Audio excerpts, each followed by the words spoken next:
We do have to go down on the farm, Tyler. And the future is bright for the Phillies organization. Brought to you by Shady Rays. Let's put on our beautiful rose-colored Shady Rays glasses and explain why the future is bright. Brought to you by Shady Rays. Head to shadyrays.com. Use code PHLY at checkout, and you can get 35% off polarized sunglasses. And if you're unfamiliar with Shady Rays, they have lost or stolen or broken glass protection. So if you do what I do and lose or break sunglasses on the regular, just buy yourself a pair of Shady Rays and they got your back. All right, Tyler, let's go down on the farm here. A couple guys to get to today. We're going to talk about Sam Aldegheri, Gene Cabrera, Devin Saltaban, and Justin Crawford. But why don't you take it with Sam Aldegheri, as you did the research on his recent performances and how much he's been surging for Jersey Shore. Yeah, I mean, I think we talked about him at the beginning of the year, and the progression of Sam Aldegheri is pretty simple. It's throw strikes, it's miss bats. Obviously that's very super simplistic, but he is a left-handed, he's throwing 92, 93. We talked about Matt Strahm kind of not having the power fastball. You got to rely on your other pitches. You got to rely on command, and you got to rely on gut, right? You've got to trust yourself. Different situation for a young starter, but I think it can be applicable to say that this guy has done a really nice job of commanding the strike zone, of throwing his secondary pitches. And the one thing for me, outside of the 2.8 ERA, I think he's had over the course, 2.67 over the course of his 10 starts this year. 54 innings, yep. Yeah, so 54 innings over 10 starts, which basically pretty much maps out for a young pitcher. They don't let these guys go more than 5 or 6 most of the time.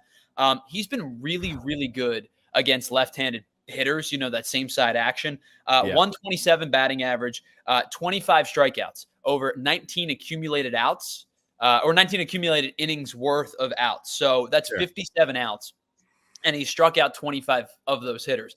He's given up 0 home runs. He's walked just 6 left-handed hitters, and he's been really, really good against lefties, and more in particular, he's been really good against lefties with runners in scoring position, where he's given up just 1 earned run against those lefties with runners in scoring position, and he struck out 15 over the course of 9 accumulated innings pitched. He's done a really, really nice job of keeping runners off the base paths, and when they do get on the base paths, he's done a good job of limiting damage past that 1 earned run. Yeah, Sam Aldegheri from Verona, Italy, hopefully to South Philadelphia one day. He's had a phenomenal first half of the season, so hopefully he can keep it going. And think about it too, Jamie. He's got a 2.67 ERA, and 2 of his last outing was quite good. But 2 of his starts before that, he gave up 10 earned runs over the course of 8 earned runs over the course of 10 innings pitched. Yeah. So you figure you take those out, he's probably closing in on a sub-2 ERA for the course of the season. He's been really strong this year. Yeah, really, really strong. And one of his teammates, the Jersey Shore Blue Claws, are loaded. Once they got Clausen and Aiden Miller, this roster has a lot of talent on it. And one of those guys, Gene Cabrera, last night, Tyler, he generated the most swings and misses in high A this year with 22 swings and misses, which is just nasty work. He struck out 8 over 6 scoreless, and in his last 12 1/3 innings pitched, has accumulated 22 strikeouts. Now, I'm not watching these games as much as I'd like to be, only seeing the highlights after the fact. That's some nasty stuff. 22 swings and misses in a game is dirty work. So think about it. In his start on June 12th against Wilmington, you said 22 strikeouts. He had 14 in 6 1/3. 6 1/3 innings pitched is 19 outs.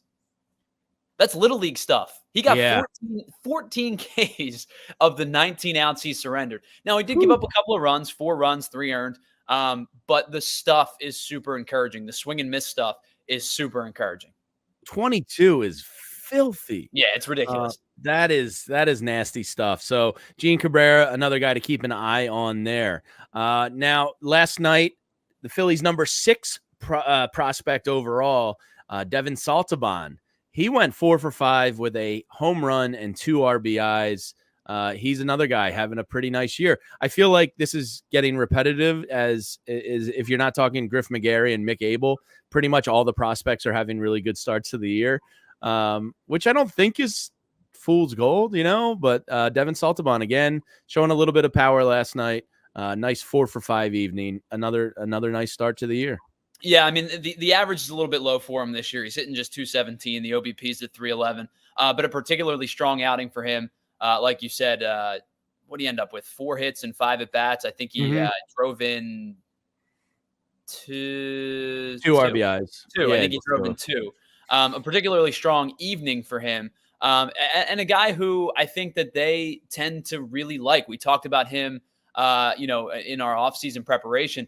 Is he going to be a legitimate shortstop? Is he going to be a legitimate, what kind of infielder is he? Could he become a corner outfielder? Because they're so deep at the middle infield positions. I see a way in which this guy maybe ends up being a corner outfielder.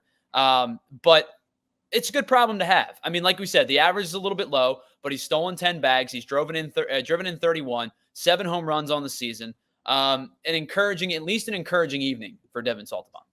Yeah, and then the last guy we'll touch on briefly here as we call it a day, Justin Crawford, guy we sat down with in Clearwater this year, the team's number 4 prospect. He's 62nd in the MLB pipeline rankings and all of baseball. He continues having a great year. The month of June, he's been on a tear. His slash line in the month of June, 373, 407, 510. Now, he is now top 10 in the South Atlantic League. Now, he started the year in Jersey Shore. He's not like an Aiden Miller that was a call-up. He is now top 10 in the league in hits, batting average, stolen bases, and runs. Tyler, last I looked, those 4 categories are all extreme positives for a baseball club. Yeah, pretty important. By the way, I just want to make a clerical note. Devin Saltabon's been playing mostly second this year. Okay. Not short. My apologies. Played about 47 games. Well, it makes sense with, Aiden Miller and Begoya and they do have there's a logjam at shortstop. So. I think the question can still remain, is he maybe a corner outfielder as he kind of rises through? I think so. But Justin Crawford, we talked about his launch angle was one of the big things, was maybe a little bit concerning, was the negative launch angle. Well, if you're going to, basically hit him where they ain't and you're going to drive the ball, and you've got the speed that Justin Crawford does, the launch angle can become a little bit secondary. It doesn't need to become overinflated. We talked about it being negative. If it gets to even just north of 0, I think you give yourself a pretty good position. Well, his answer on that to us was very interesting because we did ask him about it, and he said, "Yeah, we don't want to change it that much." And his point was they want him to put the ball in play and take advantage of his speed. And you're seeing there with runs scored and stolen bases, top 10 in the league, he has elite plus speed.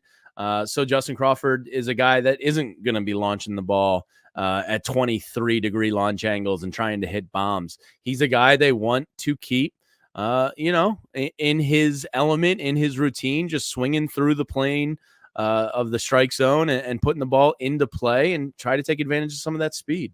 Yeah, base hits are base hits, right? Yeah. RBIs are RBI. Now, there's of course you want some pop in all your hitters, and pop doesn't necessarily have to mean home runs. Pop just means drive.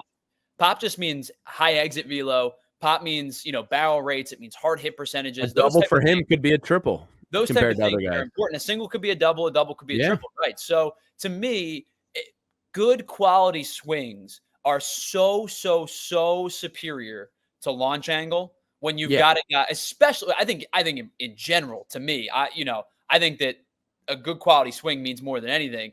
But when you've got a guy like Justin Crawford, who's got the tools to be a threat on the bases, who's got the tools to drive the ball, even if it is, line drive and below, launch angle means less to me than it would for a Kyle Schwarber-esque player. Yeah, I don't care about launch angle really at all when there's results to disprove it. You know what I mean? Of course you want launch angle from your big bopper so they can put the ball out of the park. But a guy like Justin Crawford is never going to be a bopper. He's a guy you want on the base pass in any way he can get there. So if the baseball brilliant people above him say, hey, we don't want to cut that down too much, then, I'm going to go ahead and trust them. So Justin Crawford is having a tremendous month of June, a tremendous start to the year, one of many Phillies prospects. that are thriving this year. So that is today's Down on the Farm segment.